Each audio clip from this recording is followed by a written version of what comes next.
À titre de rappel, ces journées sont placées sous la présidence de M. Alain-Michel Massoussou. Il est le président de la FIAC, la Fédération interafricaine des assureurs conseils, que nous recevons avec plaisir sur ce plateau. Merci d'être là. Je vous en prie. Vous allez bien, j'espère. Très Bienvenue bien. en Côte d'Ivoire. Merci beaucoup.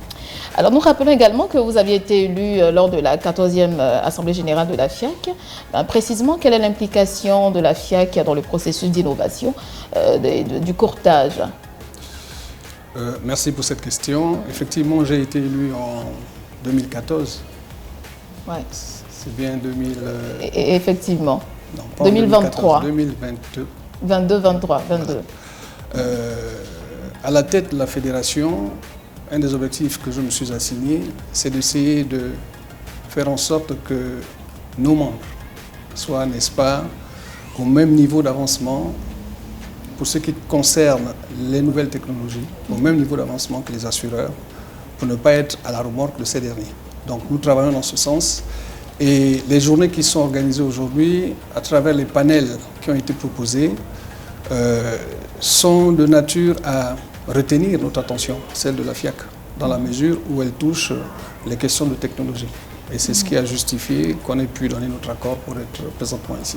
Et quelles sont vos perspectives pour justement les jours à venir? À la fin de ces travaux, nous souhaitons qu'il y ait un maximum de résolutions. Bien sûr, accompagné de quelques recommandations. Étant entendu que les recommandations ne sont que de simples recommandations, les résolutions, lorsqu'elles sont adoptées, lorsqu'elles sont prises, sont mises en pratique. On a vu ce matin, par exemple, de la part de la direction des assurances, qu'on avait un mois pour leur rendre, n'est-ce pas, la synthèse des travaux. Cet acte, il serait souhaitable qu'il soit enregistré au rang des résolutions, de sorte que ce ne soit pas discutable.